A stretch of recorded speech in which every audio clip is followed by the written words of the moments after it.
Hello and welcome to Newspeak. I'm Peter Whittle, and as usual I'm delighted to be joined by our senior fellow Rafe Heydel-Mankoo, royal historian and commentator, and Amy Gallagher, the woman behind Stand Up to Woke, who's just about to go on a holiday break, isn't that right? Yes, that's right, yeah. I envy you. Anyway, now, if you've been paying attention, watching the TV news and looking at the newspapers, you'll know that Europe swung to the right, almost, across the board at the European elections this week. But in fact, how much do we really know about these parties? And in fact, what is the implication for the UK, if any at all? Rafe, I want to start really. The two really sort of big results were in Germany and France, weren't they? And this was the AfD in Germany and obviously what is now called the National Rally in France. What is the scale of what happened? Because, there's been a lot of hyperbole, hasn't there? Yeah, but there has been a huge lurch to the right, both to the centre-right and to the hard right. We must avoid using this term far right that is completely ubiquitous across all media, it seems, nowadays. This is all the centre-right and the hard right, with Marine Le Pen becoming the undeniable winner in France, causing Emmanuel Macron, the president of France, to call a snap election on the French parliamentary level. These were European elections, and he's called a snap election on parliamentary elections in France on the back of this, because the centre has been so shaken by the results of this election that Marine Le Pen has about 30% of the vote in France, which means that they will become a much more dominant force. And there's a lot of hope that actually at this next upcoming election, they might actually provide the Prime Minister, Macron being the president. His own election comes later on in 2027, I believe. But essentially, there's the possibility that there will be a member of that party who is Prime Minister. And this is the young guy, isn't it? This is the new kind of wunderkind of National Rally. Yeah, he's 28 years old, and he's very much a politician of the social media age. He's extremely well turned out, immaculately dressed, speaks very effectively, is handsome, has got all of the qualities of a social media influencer. So we should tell people his name. It's Jose Bardella, isn't he? Yeah, that's right. Yeah. And so he's essentially capturing the youth who maybe aren't engaged in reading newspapers or reading or engaging with the mainstream legacy media news. They're getting their content from TikTok, and he's embraced that. And it's quite interesting how the conservative movement in Europe has embraced TikTok and social media to engage with youth, and to a degree where the left now think they have to play catch up on that front. So in France, it's been very exciting. In Germany, the AfD came in at second place, I believe, with about 16% of the vote. But again, very striking and very shocking. It's been absolutely cataclysmic for Schulz, the leader of the centrists, who has basically come to the very lowest ever vote share that they've had for decades, I think. Yeah. And it's basically just an erosion of trust and faith in the centre. Because what we've also seen is that, although not as big as the hard right, on the left, we've also seen an increase, particularly amongst the youth. So it seems as if trust in the centrist parties has eroded, and people are now going to what some people would call the fringes. Yeah. Amy, what's interesting about this is that, as Rafe was saying, this guy Bardella, I think his name is, it might become Prime Minister, and Macron has now declared there's going to be an election.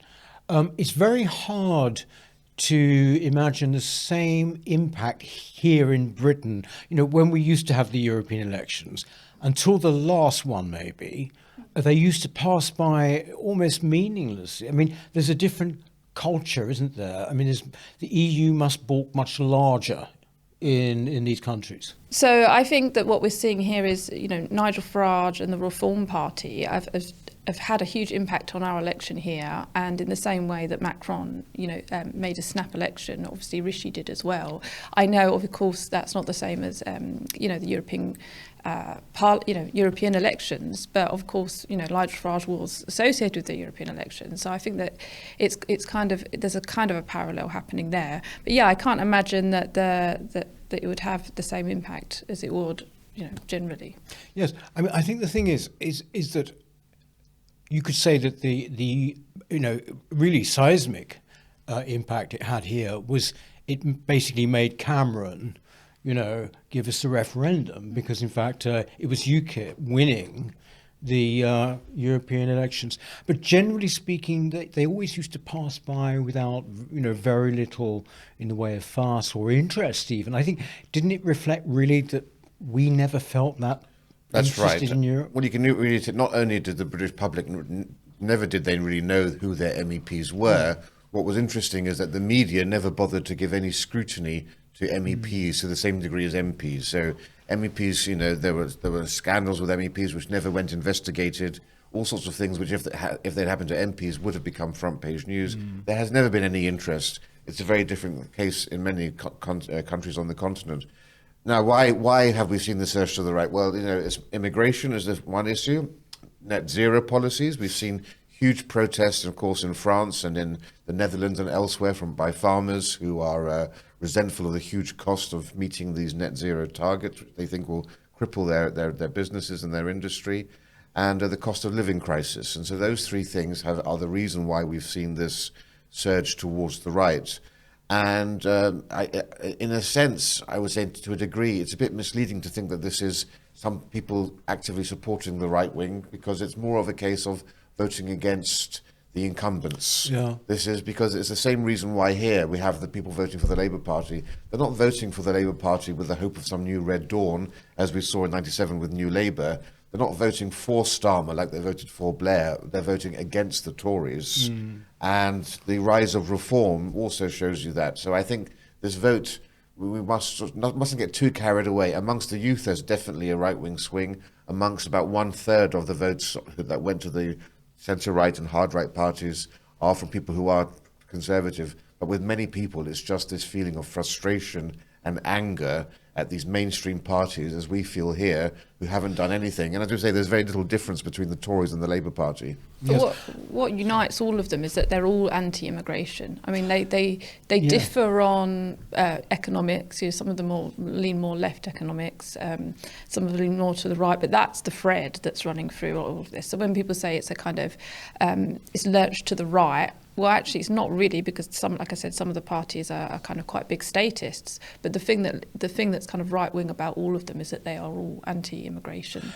Interestingly, though, what there was no mention of, which I know it might come under immigration, but what there was no mention of was people's feelings about Islam and Islamists. And, I think that's been played down rather.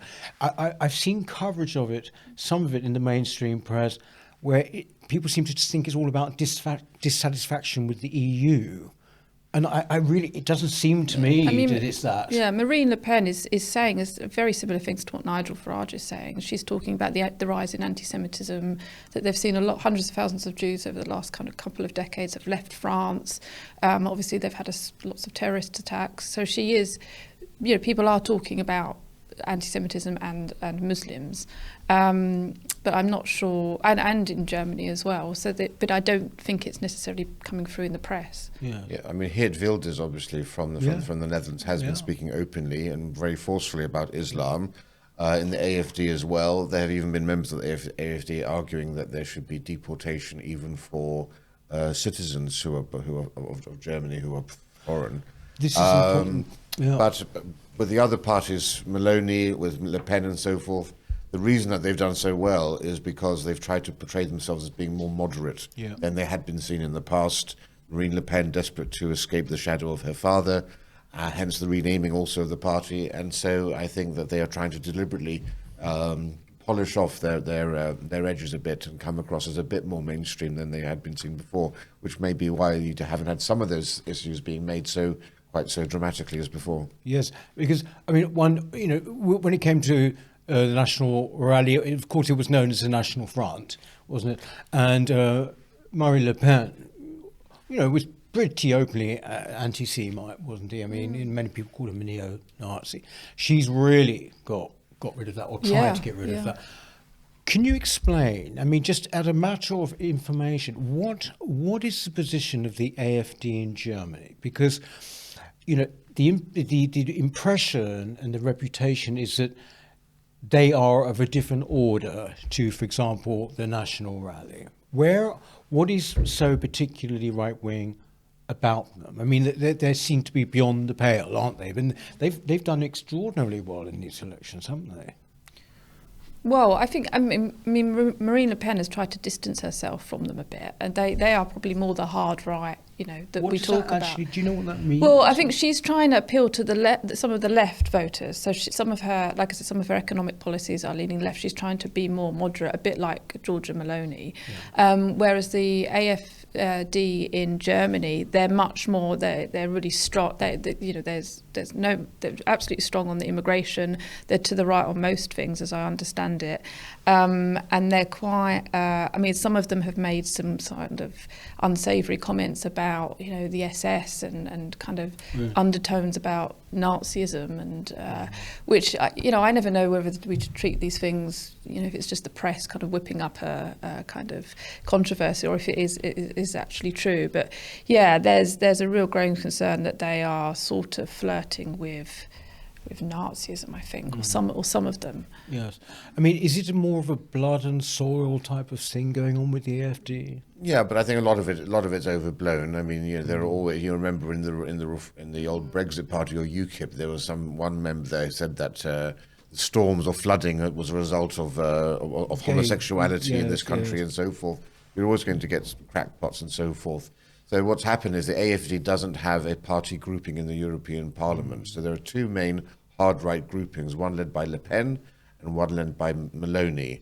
And there's a split between, Geert Wilders on one, and Orban's also separate to it. So the AfD and Viktor Orban in Hungary don't have groupings because of their politics being deemed too controversial, perhaps. And that's why Le Pen has distanced herself. But I could see it feasible that the AfD would be brought into Le Pen's grouping in the future. And the question is whether those two groupings can find enough common ground, because if they unite on policy issues, maybe not officially unite, but at least work together, they would be able to bring the European Parliament much further onto the right on issues like immigration, on issues like net zero and so forth. And I think Ursula von der Leyen is very conscious of that. She's centre-right. The centre-right parties are still in control, so they were the outright winners in the whole thing, are the centre-right. They still hold the balance of power there. Yeah. But I think she understands now that the policies of the Green policies, for example, I mean, the Greens lost the most of all. I mean, in Germany, the Green vote went down by 3/4 amongst young people, which is amazing. Whereas the vote for the right in Germany went up by 2/3 for young people. I mean, the astonishing figures here. And yet it's been the green agenda is what has driven the EU for the last decade. Yes. And this was a resounding no, not just from old people, the youth. In this country, we think the youth are so interested in the environment. The youth utterly rejected the green movement in this last election. Yes. I think it's interesting too, actually, one point that hasn't been made, I don't think, is that one of the reasons why we remain an outlier, surely, is our electoral system. I mean, these are all proportional representation elections, aren't they? They are indeed. I should say one thing, though, is that just to slightly change the area of focus here, is that Central and Eastern Europe hasn't lurched to the right. So all of the media have assumed that Europe is Western Europe, and it's a very sort of Westo-Eurocentric view, because in Poland the Donald Tusk party, the former EU president, he came out top. The former very conservative party called PIS, they came in at second place. Orban didn't do anywhere near as well as he was hoping to do. In Romania as well. So the idea that this is a European phenomenon isn't quite correct. Mind you, it does make, well, I suppose you'd say reform here, really, look very milquetoast, doesn't it? Yeah, I guess so. I mean, it's unfair? No, I don't think it's unfair. I mean, I think, to your question about why have we gone in a different direction? Because we've had a Conservative Party for 14 years that has essentially been a left-leaning party on a lot of issues. So we are getting rid of our sort of left, Blair-right party. But the only alternative at the moment is that some people are voting Labour, and Reform have not been going long enough to be the opposition. I know that's what Farage has been saying. campaigning. And actually, given they've only been campaigning for over a month or so, the fact that they are now polling, a lot the same as the Tories, does show, that he is, Nigel Farage and the Reform Party could, repeat some of the scenes that we're seeing in Europe, in that we do have a real populist party come through, which we've never had before. I just think that we're lagging a bit behind on that, and it is because, like you say, because of PR, that we've always had this, it's Labour versus Tories all the time. But things are changing. I mean, we're seeing things change more dramatically than ever. I think that all tribal allegiances are sort of up for grabs, and the fact that the Tories had an 80-seat majority and now people are sort of saying 0 seats, and that they may well be the third party in this election if Reform are able to take over. I mean, I think it's unlikely, but some people are saying that they are polling just as much as the Tories. It does show you that we are in some ways going in the same direction as Europe. It's just that we're going to have a Labour government before that happens. Yes. I just want to pick up something you said there about the rest of Europe, actually, Rafe. I was speaking to these Polish guys recently from this company, Visegrad. You might know Visegrad, they're on Twitter and everything. They were full of concern about what was happening in Poland culturally. And this is something that I don't think I haven't seen really talked about here, but they said it's becoming very woke. There's been these sort of Gaza demonstrations even. I mean, all of the stuff that we kind of think doesn't happen in Central Europe. Yes. So the reason that the previous government lost was because they were a bit too complacent, and they probably could have won that election if they had got out their vote better.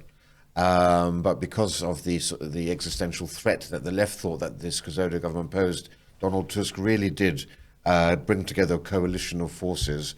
And now that they're in power, Donald Tusk, of course, he was there people may remember, during the whole Brexit debacle with Theresa May. He was the one who was goading the British and was really a thorn in the side of the British government during the Brexit negotiations. He is a dyed-in-the-wool Europhile, pro-EU, and he wants to essentially catch up on the last decade of Poland not embracing woke ideology and leftist principles. And so he's very keen to increase immigration to Poland. He's already passed a law, which I don't think even exists in Western Europe, of protecting trans rights. There's a lot of stuff that's going on there. I think that may end up being his Achilles heel, because yes, in the urban cities and amongst the young, Poland is very liberal, but it's still the most Catholic country in Europe. It's still the most homogenous country in Europe, and I think that scale of change so rapidly may mean that it's quite a short-lived government. These guys are also saying that in Warsaw, anyway, is that they noticed things such as that.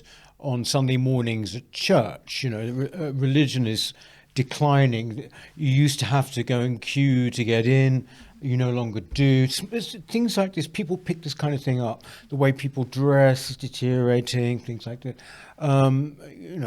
But they were horrified by London, I might add. Definitely. If you look at our, election, we're still, I still think it's yet to come completely alight. I know, Nigel coming out is great and everything to liven things up, but they had the manifestos out this week, the Tory one, and also Reform, I think, with this economic policy. Did you sort of look into them at all, Amy? Yeah, I mean, the Tories seem to be focusing on lowering taxes, basically, on the economic thing. Yeah, that they're going to reduce national insurance, and they've also said they're going to put a quadruple lock on pensions. So they're focusing on the financial side of things. There's not that much about culture that I can see in their manifesto. Like, actually, a lot of it seems quite woke in some ways, like they're talking about multiculturalism and all sorts of things. But yeah, they say they want to, in relation to net zero, they kind of put something like they want to they want to do it kind of in a practical way. They want to do net zero in a practical, a purposeful way. This is the Tories. Yeah, this is the Tories. So, they're trying to sort of say we're slightly not as. They're kind of saying we're slightly not as bad as Labour. That seems to be their manifesto. They still want to put. They're saying they want us to put more spending in the NHS. They want to spend more. And then alongside that, I mean, Labour are, they're pushing for removing VAT on private schools. They want to set up a kind of rape council among the police force that would mean rape. People who have been prosecuted for rape would be fast-tracked through the courts. They want to bring in a race equality act on top of the Equalities Act, and they're going more for national health and education. But I don't think either of them are saying anything particularly inspiring, apart from the fact that Labour are saying things that are quite radical and concerning. I think the Tories are just trying to present themselves as the safe option, and that we'll just go on lowering taxes. And you only get kind of the more things that we talk about. You see it in the Reform manifesto. And in the SDP manifesto, which has just come out. It's their first manifesto for 20 years, I think. And then the other parties, Lib Dems and Greens, are just absolutely crazy. I mean, the Lib Dem manifesto was they want to rejoin the EU. They want to make non-binary identity to be accepted in law. They want to undo all of the caste review.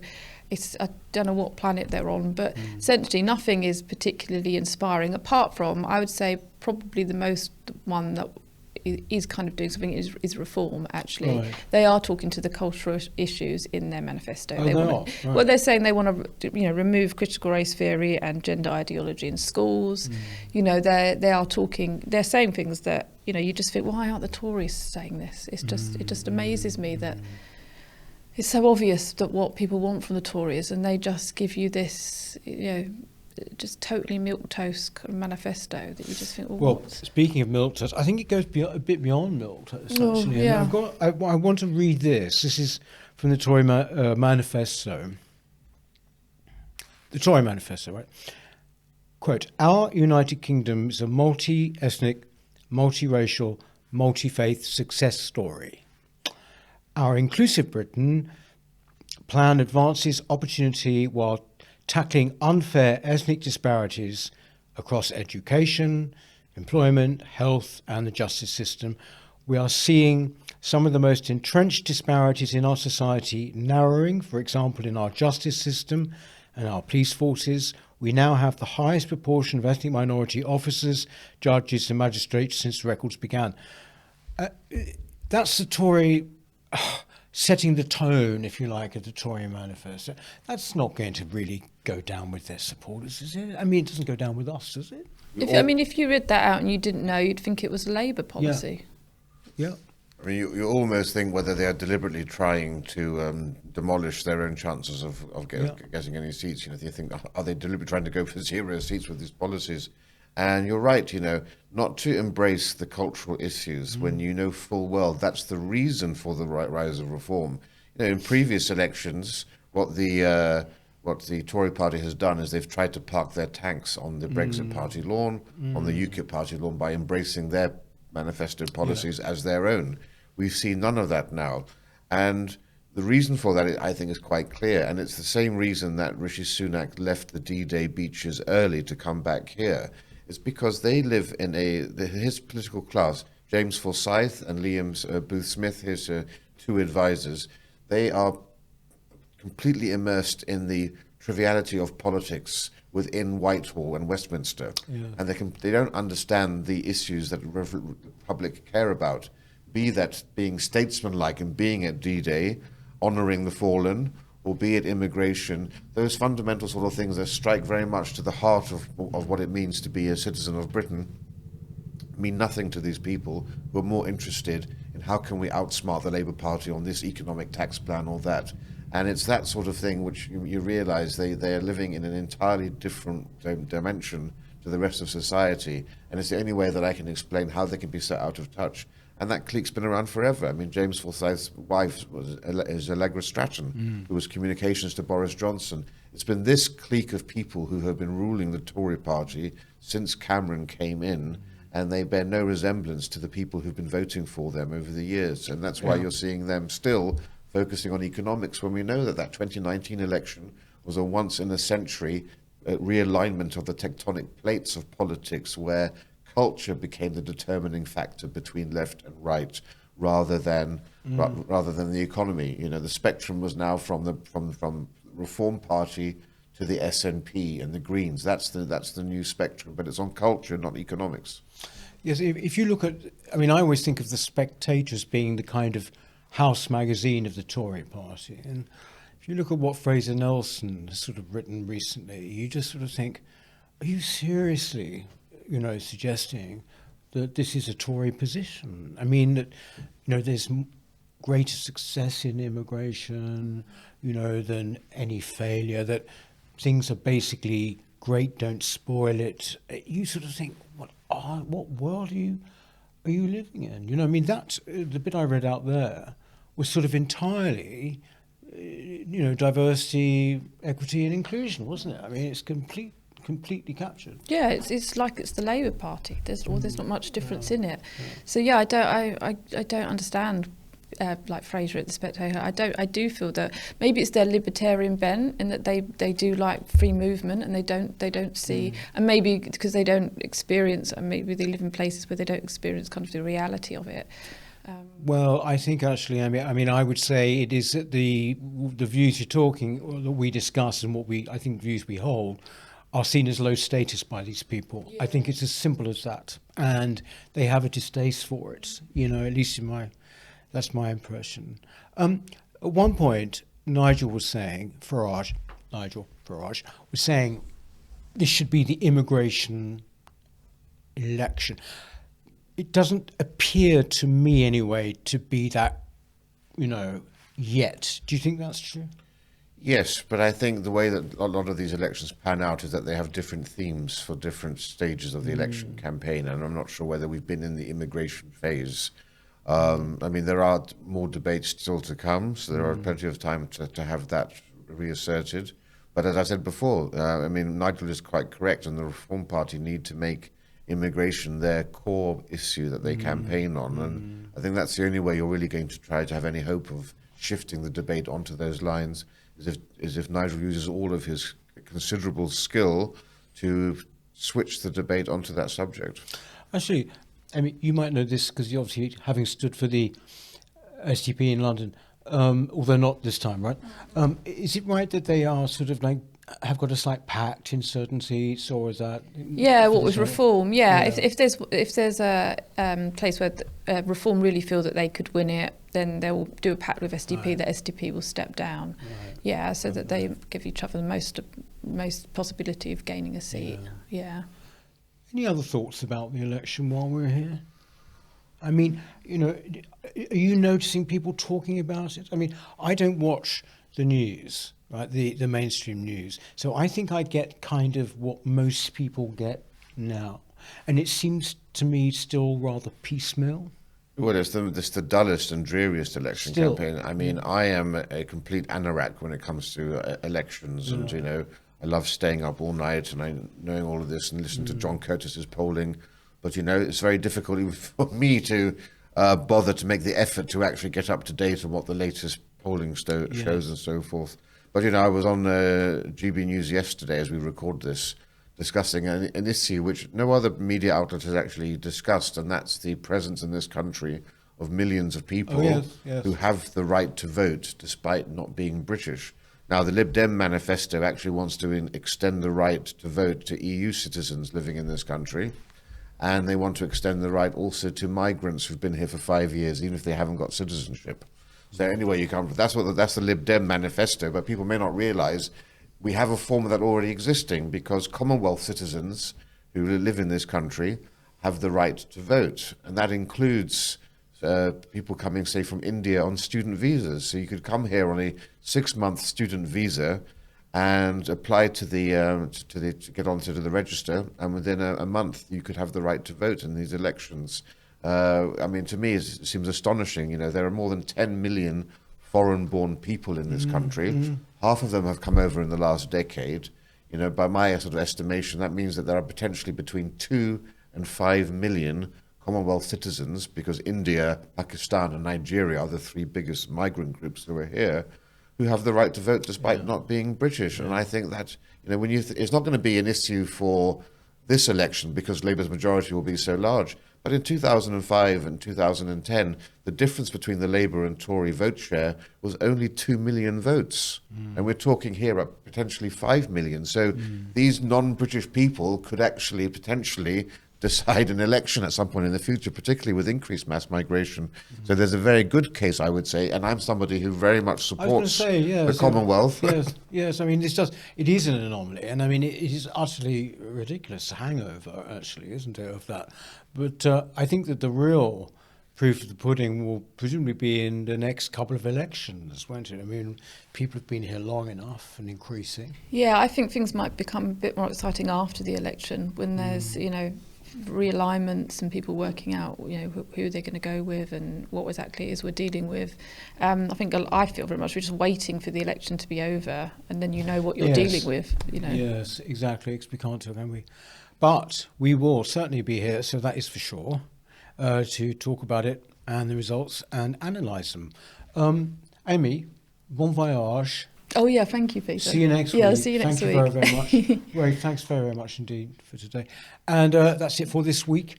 We shall see you again next week. Take care in the meantime. Bye. Hello. If you're enjoying the New Culture Forum channel and you believe in our mission, may I invite you to join our membership scheme at the link below or on our website, newcultureforum.org.uk. Our work is more important now than ever, and we have great plans ahead for the future, but we can't do it without your support. From as little as £3 per month, you can help ensure that we continue on our mission. As a member, you'll receive a range of benefits, including access to exclusive content, invitations to our private events, including here at our studios, free copies of our books, and much, much more, including, of course, our famous NCF mug. If you aren't able to become a member, then please help us by clicking this button and subscribing to our channel. It's completely free. Just remember to also click the bell icon so that you can get notifications when we post new videos. Thank you.